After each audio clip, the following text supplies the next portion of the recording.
Tutorial Evolution. Let's study with fun. Hi there, this is Sujit Chakraborty from Tutorial Evolution. In today's class, I'm going to teach you story writing. আজকের এই ক্লাসটা মাধ্যমিক স্তরের স্টুডেন্টদের জন্য আবার class 11 এর জন্য। So stay tuned and bear with me.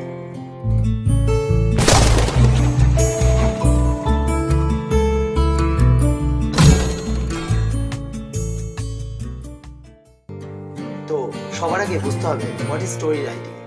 Story writing মাধ্যমিকের সিলেবাসের জন্য যেমনটা আছে সেটা হচ্ছে সাধারণত ফেবল, শর্ট স্টোরি, ছোট ছোট গল্প, একদম এই 100 থেকে 150 ওয়ার্ডের মধ্যে।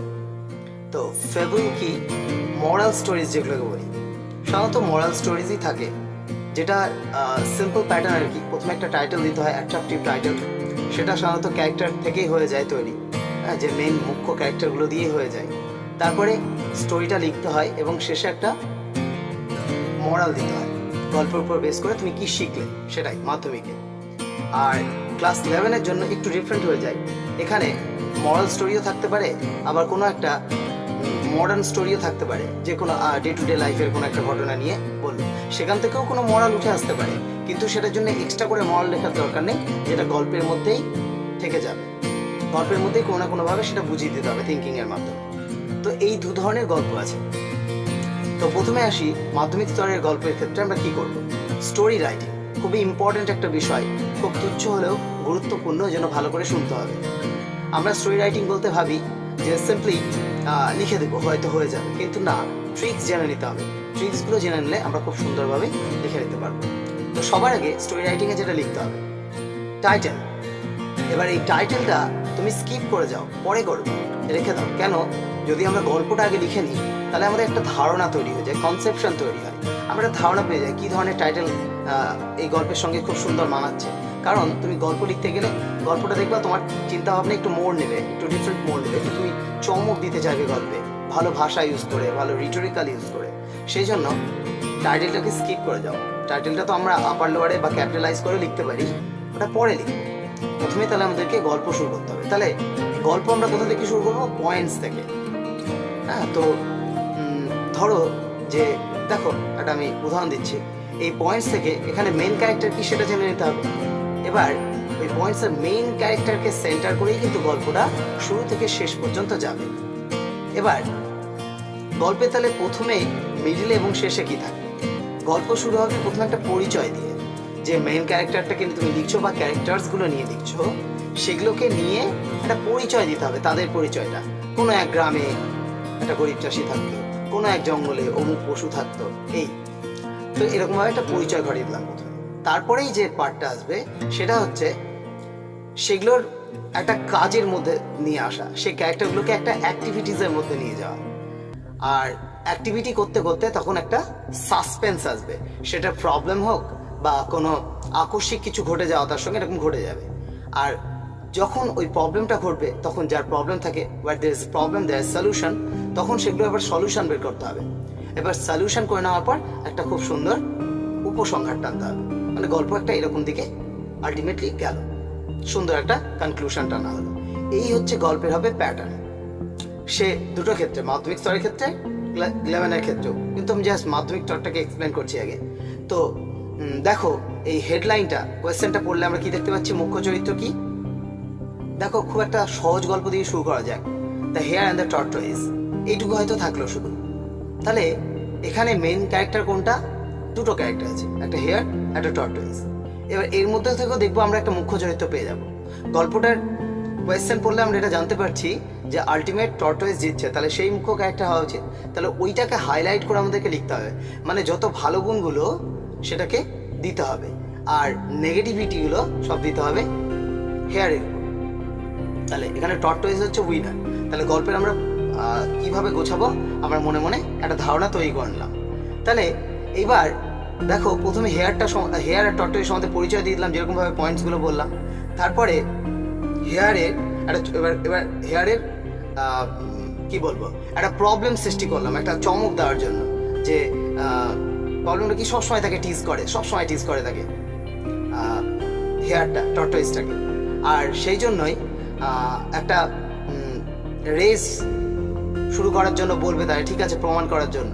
আর ফাইনালি তাহলে ওটা সলিউশন হলো, যখন জিতে গেল প্রমাণ করে দিল আর কি নিজেকে, এবং এইভাবে গল্পটা শেষ হলো। আর শেষে একটা উপসংহার দিয়ে দিতে হবে, যেমনটা আমরা সকলেই জানি, slow but steady always wins the race. ধীর এবং স্থির সবসময় সব কিছুতেই জীবনে জিতে যায়। তাহলে আমরা কি দেখলাম? পরপর স্টেপগুলো, প্রথমে ক্যারেক্টারের পরিচিতি, তারপরে সেগুলো সম্বন্ধে একটু ডিটেলস বলা, কে কোনটা কোন ভূমিকায় আছে, তারপরে একটা প্রবলেম বা একটা চমক দেওয়া গল্পে, যে প্রবলেম সম্বন্ধে একটু ডিটেলস দেওয়া, একটা সারপ্রাইজ, সবসময় তাকে করে টিজ করে তার স্লো স্পিডের জন্য। তারপরে রেস একটা অর্গানাইজ করা, ঠিক আছে, এটা প্রমাণ করার জন্য তাহলে চলো একবার রেস করা হোক। তারপরে দেখা যাবে রাস্তায় হেয়ারটা শুয়ে পড়বে রেস নেওয়ার জন্য, ভাববে টর্টয়েজ অনেক পিছিয়ে আছে, আমরা তো গল্পটা জানি, এবং শেষে দেখা যাবে টর্টয়েজ জিতে যাবে। তো এইভাবে তাহলে কি প্রবলেম দিলাম, সলিউশন দিলাম, তারপরে ফাইনালি যেটা হলো। এইবার আমরা মরালও দিয়ে দিলাম, slow but steady always wins the race. এইবার গল্পটা লিখে নেওয়ার পরে দেখো আমাদের কাছে কিন্তু একটা ধারণা চলে আসলো গল্পের টাইটেল কি হতে পারে।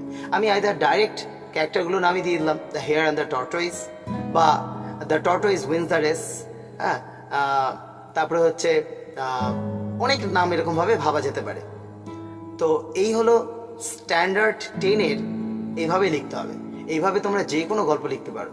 এক্ষেত্রে কয়েকটা কথা বলে দিই, এক্ষেত্রে আমরা টেন্স কি ব্যবহার করব। এক্ষেত্রে আমরা টেন্স ব্যবহার করব সিম্পল পাস্ট টেন্স, বা পাস্ট কন্টিনিউয়াস হতে পারে, বা পাস্ট পারফেক্টও হতে পারে। দুটো ঘটনা বলতে চাইলে দুটোই পাস্টে, আগের কিছু ঘটনা তুলে আনলে তাহলে। আর যদি কোনো অভ্যাস বোঝায় এখানে, তাহলে কি হবে? Use to. হ্যাঁ, পছন্দ যদি বোঝায় উড লাইক টু, ঠিক আছে। কি বললাম? অভ্যাস বোঝাতে গেলে ইউজ টু, পছন্দ হলে উড লাইক টু, এই ধরনের কিছু কিছু সেন্টেন্স ব্যবহার করতে হবে। আর ওই যে গল্পে বলেছিলাম, হঠাৎ করে মাথায় একটা প্ল্যান আসলো, suddenly he hits upon a plan, suddenly a plan came to his mind, ঠিক আছে। এই ধরনের কিছু কিছু কথা দিতে হবে। হ্যাঁ, তারপরে হচ্ছে সিকোয়েন্স মেনটেন করবে, গল্পের কোনটার পর কোনটা হচ্ছে sequence, then after that, there after, finally, এরকম যেটা আমরা প্রসেসিংয়ের ক্ষেত্রে ব্যবহার করি, তার সিকোয়েন্সিয়াল ওয়ার্ডসগুলো ব্যবহার করতে হবে। এইভাবে গল্পগুলোকে গোছাতে হবে। তারপরে মরাল দিয়ে দেওয়ার পর টাইটেলে যাব আমরা। আর যদি তুমি টাইটেল প্রথমেই গেস করতে পারো, সো কেল্লাফাতে তুমি লিখে নেবে সবার আগে। তো এইভাবে ক্লাস 10-এর স্টোরি আমরা কভার করব। টেন্সও বলে দিলাম, প্যাটার্ন বলে দিলাম। হ্যাঁ, এবার গল্পটাকে আরও অ্যাট্রাকটিভ করতে কয়েকটা কথা বলে দিই। গল্প যখন তুমি লিখবে তখন গল্পটাকে অ্যাট্রাকটিভ করতে কয়েকটা জিনিস তোমাকে দিতে হবে। সেটা হচ্ছে, টেন্স তো তুমি মেনটেন করছোই, প্রথমে পরিচয় দিচ্ছ। এবার গল্পটাকে যখন তুমি এলাবোরেট করছো, বড় করছো, তখন তোমাকে 2-3টা ডাইরেক্ট ন্যারেশন ব্যবহার করতে হবে, ডাইরেক্ট স্পিচ। এই ক্যারেক্টারটা একে বললো, যে না করে এই ক্যারেক্টারকে বললো, ইনভার্টেড কমার মধ্যে দিয়ে দিলাম, কোয়েশ্চেন হতে পারে, সারপ্রাইজ হতে পারে, অ্যাসার্টিভ কোনো সেন্টেন্স হতে পারে, এইভাবে দিয়ে দেবো। আর টেন্স তখন হয়ে যাবে, জানোই তো ডাইরেক্ট স্পিচে আমরা সাধারণত প্রেজেন্ট টেন্স ব্যবহার করি, কারণ বাইরে তো আমরা পাস ব্যবহার হচ্ছে, সেই একটু অমুক, সেই একটু অমুক। তো এইভাবে, ঠিক আছে, যদি আমরা 2-3টা ডাইরেক্ট স্পিচ ব্যবহার করে দিই, তাহলে কিন্তু সেটা অনেক উন্নত হয়ে যায় সাধারণভাবেই। তো এটুকু আশা করি তোমরা মেনটেন করতে পারবে। এবার ক্লাস 11-এর সম্বন্ধে একটু বলি। ক্লাস 11-এর রাইটিং একটু এলাবোরেট করতে হবে। ওটা 200-250 ওয়ার্ড যেতে পারে, 200 ওয়ার্ড অ্যাটলিস্ট।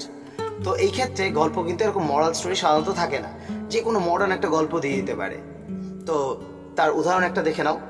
তাহলে এই ক্ষেত্রেও আমরা মেন ক্যারেক্টারটাকে খুঁজবো। ওই কোয়েশ্চেনটা পড়ে মেন ক্যারেক্টারটা যখনই পেয়ে যাব, দেখবো মেন ক্যারেক্টারটা কোনো একটা সমস্যায় পড়বে। তার আগে যেটা বলেছিলাম, মেন ক্যারেক্টার সম্বন্ধে আগে পরিচয় ঘটাবো, তারপরে তার সম্বন্ধে একটু ডিটেলস বলবো, তারপরে তার একটা একটু ডে টু লাইফের মধ্যে যাবে, হঠাৎ করে তার একটা প্রবলেম আসবে, একটা সারপ্রাইজ আসবে তার জীবনে।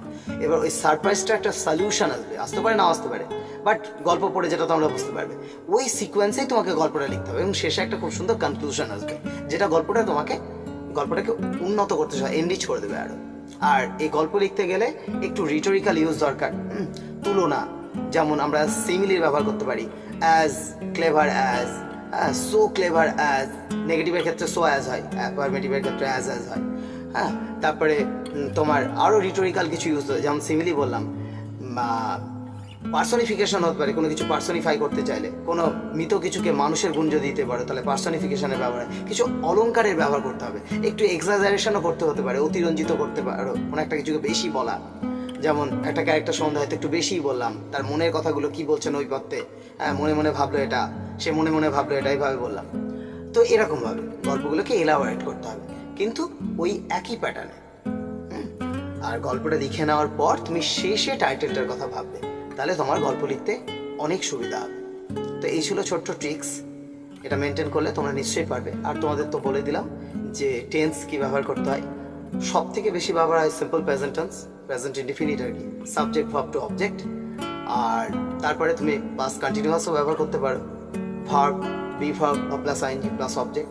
পারফেক্ট ব্যবহার করতে পারো। পারফেক্ট টেন্সটা কখনো একটু বলে দিই, কন্টিনিউয়াস তো জানি যে কাজটা অতীতে কন্টিনিউ হচ্ছিল, আর পারফেক্ট টেন্সটা হচ্ছে তোমার অতীতে দুটো ঘটনা হবে। যেমন আমি বাড়িতে ফেরার আগে বাবা বাড়িতে পৌঁছে গেছিল, তাহলে বাবা আগে পৌঁছেছিল, এটা আগে, ওই জন্য এটা past perfect. My father had entered the room before I reached, ঠিক আছে, বাবা ঘরে প্রবেশ করে গেছিল আমি পৌঁছানোর আগে, ঠিক আছে। আবার পারফেক্ট কন্টিনিউয়াসও ব্যবহার হতে পারে, অনেক দিন ধরে এটা চলছিল, ঠিক আছে। তো জানো had been plus verb plus ING হয়। তো এই ধরনের টেন্সগুলো ব্যবহার হয়, আর এইভাবেই গল্প লিখতে হয়। এটাই হচ্ছে মূল মন্ত্র। এই কটাকে যদি আমরা মনে রাখি তাহলে খুব সুন্দরভাবে আমরা গল্প লিখে নিতে পারবো। ক্লাস 10-এর স্ট্যান্ডার্ডের জন্য এবং ক্লাস 11-এর জন্য যদি কোনো সময় মরাল দেওয়ার প্রয়োজন পড়ে, এমন একটা গল্প যেটার মরাল হয় হয়তো তুমি জানো, সেই জন্য আমি কয়েকটা মরাল দিয়ে দিচ্ছি। তোমরা দেখো স্ক্রিনে এবং ভালো করে বুঝে নাও, তাহলে খুব ভালোভাবে বুঝতে পারবে। দেখো যদি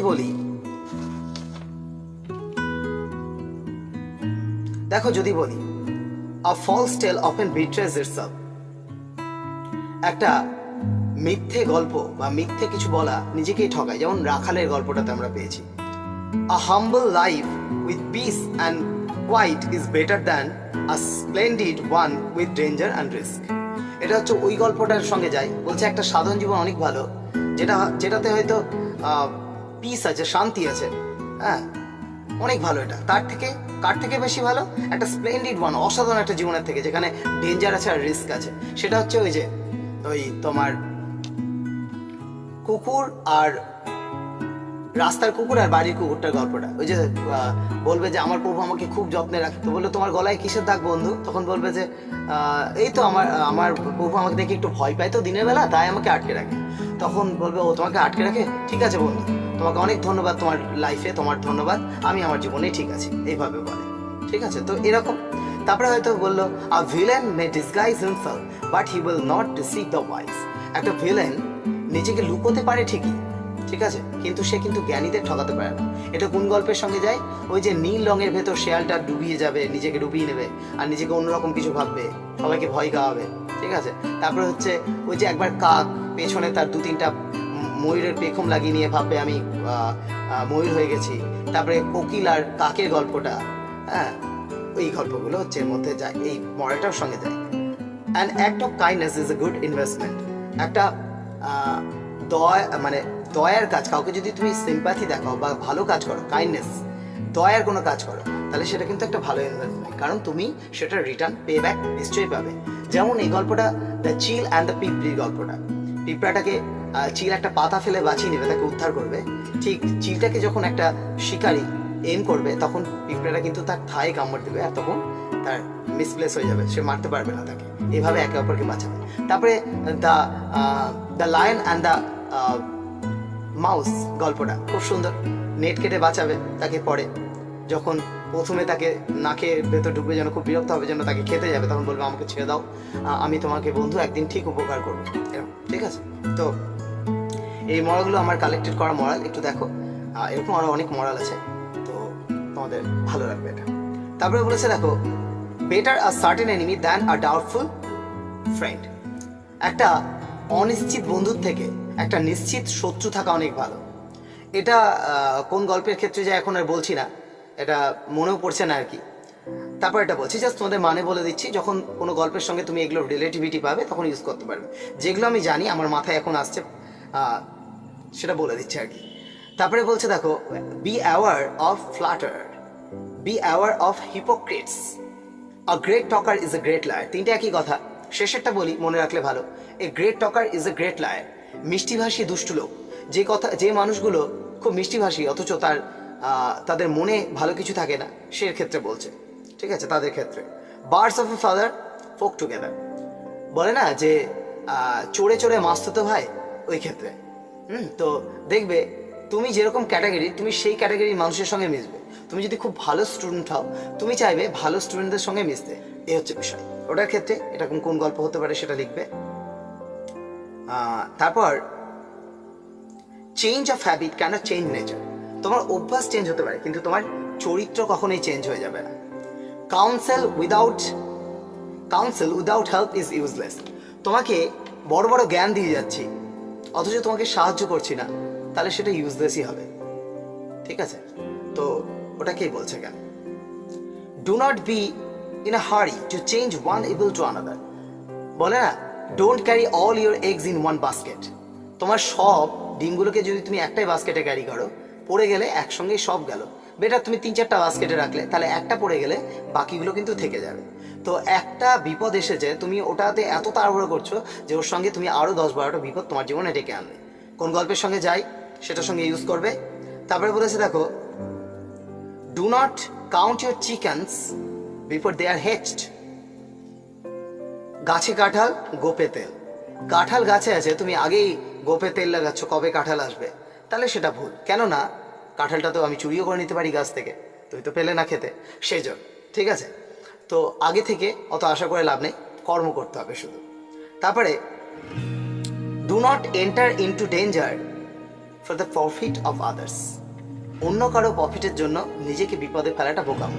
এটা তুমি ওই গল্পের ক্ষেত্রে বলতে পারো। বলছি, একটা হচ্ছে বাঘ বুড়ো হয়ে যাবে, সে চলতে পারবে না, সেই জন্য একটা সামনে সোনার বালা রাখবে, কারো কাছে লুটেছিল সে আগে, আর বলবে কেউ আমার ওই বালাটা, কেউ যদি ওই ওই জলে একটু স্নান করে আসো পুকুরের জলে, তাহলে আমার কাছে এই বালাটা তোমরা নিয়ে যেতে পারবে। তো পুকুরের জলে কাদা ছিল, ও জানে বাঘটা, আর কাদাতে পড়ে গেলে আর উঠতে পারবে না, তখন বাঘটা এসে খেয়ে নেবে। তো এরকম হবে আর কি। তাহলে অন্য কারো প্রফিটের জন্য নিজেকে বিপদে ফেলাটা কিন্তু বোকামো। তারপরে হচ্ছে equals make the best friend. ভালো বন্ধুত্ব হতে গেলে ইকুয়ালিটি মেনটেন করতে হয়, কারণ তারা তোমার ফিলিংসটা বুঝবে একই ক্যাটাগরির বন্ধু হলে, নাহলে বুঝবে না। তুমি একটা অনেক বড়লোক বন্ধুর সঙ্গে বন্ধুত্ব করেছো, সে তোমার দুঃখ কষ্ট কখনোই বুঝবে না। এ মা, একটা তোর বাবা একটা ব্যাগ কিনে দিচ্ছে না, ছিঁড়ে গেছে, তোরা নিশ্চয়ই খুব কিপটা, কিন্তু বুঝলো না যে বাবা কত কষ্ট করে এই ব্যাগটা কিনে দিয়েছে, বাবা নতুন ব্যাগ কিনে দিতে পারছে না। কাজেই সমগোত্রীয় একটা বন্ধুই বুঝবে যে হ্যাঁ রে, আমার বাবাও কিনে দিতে পারছে না, তারা দিবে তোর বাবা তোকে কিনে, একটু সময় হবে। তো একটা বড়লোক বন্ধু কখনোই বুঝবে না। ওই জন্য ফ্রেন্ডশিপ ইকুয়ালিটিতেই ভালো হয়, এটা বলা হয়, যদি এটা সব ক্ষেত্রে সত্যি না। Live and let live. বাঁচো এবং বাঁচতে দাও। এটা কোন গল্পের ক্ষেত্রে দেয় যাই, কিছু ছেলে খেলছিল মাঠে, আর সামনে একটা পুকুর ছিল, আর ব্যাঙগুলো যখন ভেসে ভেসে উপরে উঠছিল তখন তাদেরকে ঢিল মারছিল আর আহত করছিল। তখন ওই যে একটা ওয়াইজ ব্যাঙ উঠে বলবে যে তোমরা নিজের, ওই যে কারো পৌষ মাস কারো সর্বনাশ এটা যায়। তারপর হচ্ছে লুক বিফোর ইউ লিভ। ঝাঁপ দেওয়ার আগে জলের গভীরতা দেখে নাও। এটা যেমন, এটা অনেক ক্ষেত্রে যায়, অনেক গল্পের ক্ষেত্রে। ওই যে বাঘের গল্পটা বললাম, ওই গল্পের ক্ষেত্রেও যায় এটা। বাকিটা তোমরা আরও পাবে নিশ্চয়ই। তারপরে হচ্ছে necessity is the mother of invention. যে কোনো আবিষ্কারের আগে তার প্রয়োজন আগে হয়েছিল, প্রয়োজন না থাকলে আবিষ্কার হয় না। এটাও যে গল্পের ক্ষেত্রে যাই লিখবে। তারপরে হচ্ছে one can not be first in everything. সবাই কিন্তু পৃথিবীতে সব কিছুতে প্রথম হতে পারে না। বাবা মারা আমাদেরকে ফোর্স করে যে তোকে প্রথমই হতে হবে, কম্পেল করে আমাদেরকে, তোকে প্রথম হতে হবে স্কুলে বা একটা পজিশন পেতে হবে, কিন্তু সেটা হয়তো সবসময় সম্ভব হয় না। কিন্তু সব থেকে বড় যেটা চেষ্টা করতে হবে, হয়তো প্রথম হতে পারলে না, বাট ভালো স্টুডেন্ট কিন্তু অবশ্যই হতে পারবে। কারণ তুমি হয়তো এটা দেখে থাকবে, মাধ্যমিকে কোনো একটা স্টুডেন্ট ফার্স্ট হয়েছে বা এইচএসে র্যাঙ্ক করেছে, সেই ছেলেটা কিন্তু মাধ্যমিকের ছেলেটা কিন্তু এইচএসে গিয়ে হারিয়ে যায়, আবার এইচএসের ছেলেটা কিন্তু গ্র্যাজুয়েশনে গিয়ে হারিয়ে যায়। কেন হারিয়ে যায়? সে তো ফার্স্ট হয়েছিল, সে তো সবতেই ফার্স্ট হতে পারতো। হারিয়ে যেতেই পারে, তার অহংকার বোধ হতে পারে, সব কিছু হতে পারে, বাট একজন ভালো স্টুডেন্ট হলে তুমি সারা জীবন একইভাবে এগিয়ে যাবে। মাইন্ডেড। তারপরে ওয়ান ক্যান নট বি, এটা তো বললাম, one good turn deserves another. একটা ভালো কাজ আর একটা ভালো কাজের সঙ্গী হয়। এটা ওই পিঁপড়ে অ্যান্টার ক্ষেত্রে হতে পারে, হ্যাঁ, বা ওই যে সিংহ এবং ইঁদুরটার ক্ষেত্রে হতে পারে। তারপরে হচ্ছে দেখো, ওই যে যেটা বললাম, কারো পৌষ মাস কারো সর্বনাশ। One months meat is another man's poison, এটা। তারপরে বলছে দেখো, one swallow doesn't make a summer. একটা হাঁস দেখে তুমি এটা ভেবে নিতে পারো না যে গ্রীষ্মকাল চলে এসেছে। তো বলে না, কিডসে একটা কোয়ার্ড আছে, if winter comes can spring be far behind. যদি শীত এসে থাকে তাহলে কি বসন্ত খুব দূরে আছে? এরকম। যাই হোক, persuasion is better than force. কাউকে জোর করে কিছু করানোর থেকে তাকে রাজি করানোটা অনেক ভালো। কারণ জোর করে করলে সেটা মন থেকে সে কখনোই করবে না, বাট রাজি করিয়ে করলে সে মন থেকে করাবে।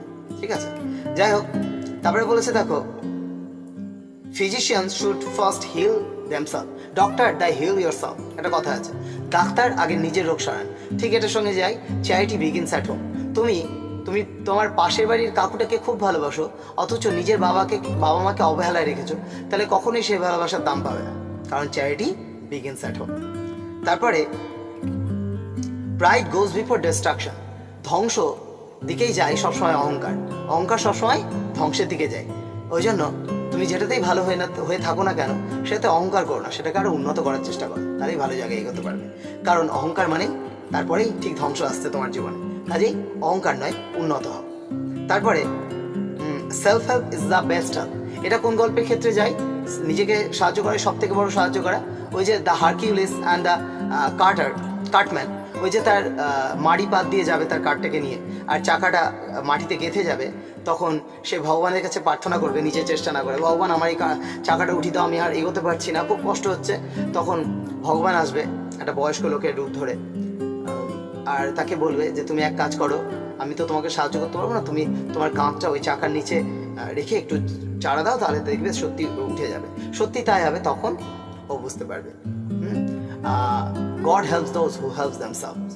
Slow but steady wins the race, যে গল্পটা আজকে তোমাদের ক্লাস 10-এর স্ট্যান্ডার্ড বলেছিলাম, খরগোশ আর কচ্ছপে। তো স্লো বাট স্টেডি, ধীর এবং স্থির সবসময় জিতে যায় সব কিছুতেই। তারপর হচ্ছে আর tyrant will always find a pretext for his tyranny, যে বদ সে সবসময় একটা অজুহাত খুঁজবে তোমার সঙ্গে বদমাশি করার জন্য। কোন গল্পের ক্ষেত্রে যায়? ওই যে বাঘটা উপরে জল খাচ্ছিল, ঠিক আছে, আর নিচে ছাগলটা জল খাচ্ছে। এবার বাঘটা ছাগলটাকে বলছে, এই বেটা তুই আমার জল এঁটো করছিস কেন? তখন বলছে, না মহাশয়, আমি তো আপনার জল এঁটো করছি না, বলছে আপনি জল খাচ্ছেন আর আপনার এঁটো জলই আমি খাচ্ছি। ও রে বেটা, তাহলে তুই এঁটো করিসনি, তোর বাবা আমার এঁটো করেছিল জল, তাই তোকে খেলাম। লাফিয়ে খেয়ে নিল। তাহলে প্রথমে তো ডাইরেক্ট খেয়ে নিতে পারতো, কিন্তু সবসময় একটা অজুহাত খুঁজে, কোনো একটা ভুল। তো এটা হচ্ছে দুষ্ট লোকদের অভিসন্ধি থাকে। তারপরে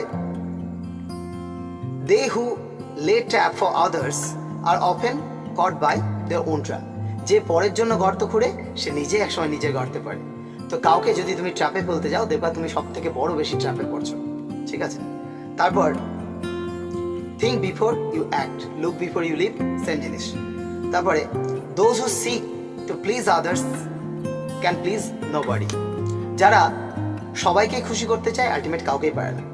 তোমার মা বললো বন্ধুদের সঙ্গে খেলবি না, বাড়িতে থাকবি, খেলতে যাবি না, তুমি মাকে খুশি করতে গেলে পরের দিন বন্ধু তোমার সঙ্গে কথা বলছে না, কেন কথা বলছিস না কেন? হ্যাঁ তুই খেলতে আসিস না, তোকে এতবার ডাকি। এবার বন্ধুকে খুশি করতে গেলে বাবা মা কষ্ট পেল। কাজে এক্ষেত্রে তোমাকে দেখে নিতে হবে তোমার গুরুত্বপূর্ণ কাজ কোনটি। সেই জন্য এখানে বলছে যে those who wants to please everybody can please nobody। তারপরে too much cunning overreaches itself, খুব বেশি চালাক হও না, তাহলে নিজেই ঠকতে হবে। খুব বেশি চালাকরা নিজেরাই ঠকে। একটা গল্প আছে, এটা ওই দুটো গল্প এরকম ভাবে আমরা পাই। একটা হচ্ছে কাকটা উপরে একটা পিঠা নিয়ে বসবে, আর নিচে শিয়ালটা বলবে, ইস তুমি কি সুন্দর দেখতে, তোমার গলাটাও নিশ্চয়ই ততটাই সুন্দর হবে, একটা গান করো না প্লিজ। শিয়ালটা বলবে নিচ থেকে, তখন কাকটা যেই গান করতে যাবে নিচ থেকে নিচে পড়ে যাবে, পিঠাটা নিয়ে পালিয়ে যাবে। এটা একটা গল্প যেটা তুমি জানো, যে ওই যে এখানে বলেছি B aware of A Flutter, তো ওই যে মিষ্টিভাষী দুষ্ট লোক। আরেকটা হচ্ছে কাকটাকে এই কথাগুলো বলবে, তখন কাকটা কি করবে, মুখ থেকে হাতে তার পায়ে পিঠাটা নিয়ে একটা গান করবে, ও কিন্তু ফেলে দেবে না। তো সেটা হচ্ছে বুদ্ধিমানের কাজ। তো সেই জন্য এক্ষেত্রে এটা হবে যে খুব বেশি চালাকরা নিজের চাপে নিজেই পড়ে, ও কিন্তু কিছু পেল না, শুধু বলাই হলো। ইউনিয়ন স্ট্রেংথ বা ইউনিটি স্ট্রেংথ, এটা তোমরা গল্প জানো, বৃদ্ধ বাবা তার দুষ্টু ছেলেদেরকে মানুষ করতে পারবে না কিছুতেই, তখন একটা লাঠি দিবে প্রত্যেককে ইচকে সবাইকে ডেকে, তখন তারা খুব সহজে লাঠিটা ভেঙে দেবে, আর একসঙ্গে একটা বান্ডিল দেবে, যখন তার কেউ ভাঙতে পারবে না। আর এটাতেই তাদেরকে মরালটা দেবে, ইউনিটি স্ট্রেংথ। ওই কথাই বল, what there is will there is way, যেখানে ইচ্ছা থাকে সেখানে উপায় হয়। এটা আমরা জানি, এটা আগেও পড়লাম, ইচ্ছা থাকলে উপায়। ও এটা কোন গল্পে? The crow and the pitcher. ওই যে জল একদম তলে পড়ে থাকবে, তারপরে নুড়ি পাথর দিয়ে জলের লেয়ার উপরে উঠে আসবে, সব সে খাবে। তো ইচ্ছা থাকলে উপায় হয়। Thin freedom is better than flat slavery, ওই যে বড় একটা পড়েছিলাম, এই যে humble life with peace and quiet is better than the splendid one with danger and risk. অত বড় মনে রাখার দরকার নেই, এই ছোটটা লিখলেই হয়ে যাবে। A thing freedom is better than a fact library. ওই জন্য জন মিল্টনের একটা কথা, it is better to reign in hell than to serve in heaven, যদি এটা কন্ট্রারি তো ওরকম একটা কথা আর কি। We call a thing bad when we don't get it, আমরা একটা জিনিসকে বাজে বলি যখন সেটা আমরা পাই না। And the last one, tit for tat, যেটা আগে বলেছিলাম। এই কটা মরাল তোমরা যদি এই গল্পগুলোর সঙ্গে মনে রাখো, তাহলে যে কোনো গল্প খুব সহজেই লিখে নিতে পারবে, এটা আমি আশা করি। তোমরা আগে মেনশন করার ট্রিকগুলো স্টেপ বাই স্টেপ ফলো করো, একটা গল্প খুব সুন্দরভাবে লিখে নিতে পারবে, মাধ্যমিক স্ট্যান্ডার্ডে হোক বা ক্লাস 11-এর জন্য হোক। সবই তো আগে বলে দিয়েছি, ভিডিওটা এক দুবার দেখো, ভালো করে বুঝতে পারবে। এবার আসি আরও কয়েকটা গুরুত্বপূর্ণ কথা, সেটা হচ্ছে যে রুলসগুলো বললাম বা যে মরালসগুলো দিলাম সেগুলো তোমরা অবশ্যই খাতায় ঢুকে নেবে। আর আমি ডেসক্রিপশন বক্সে যদি পারি গল্পের নাম আর তার সঙ্গে কোন মরালটা যায় সেটা আমি চিন্তা ভাবনা করে লিখে নেব, তোমরা ওখান থেকে পেয়ে যাবে। ডেসক্রিপশন বক্সটা মাঝে মাঝে দেখবে যখন তোমরা ভিডিওটা দেখবে। সো ডিয়ার স্টুডেন্টস, আজকে এইটুকুই। ভালো থেকো, সুস্থ থেকো, অ্যান্ড স্টাডি উইথ ফান। ভালো লাগলে বন্ধুদের সঙ্গে শেয়ার করো এই ভিডিও লেসনটি, আর লাইক করো ইফ আই ডিজার্ভ ইট। আর যদি আমার এই চ্যানেলে নতুন থাকো, please subscribe it for more updates. By the way, tata.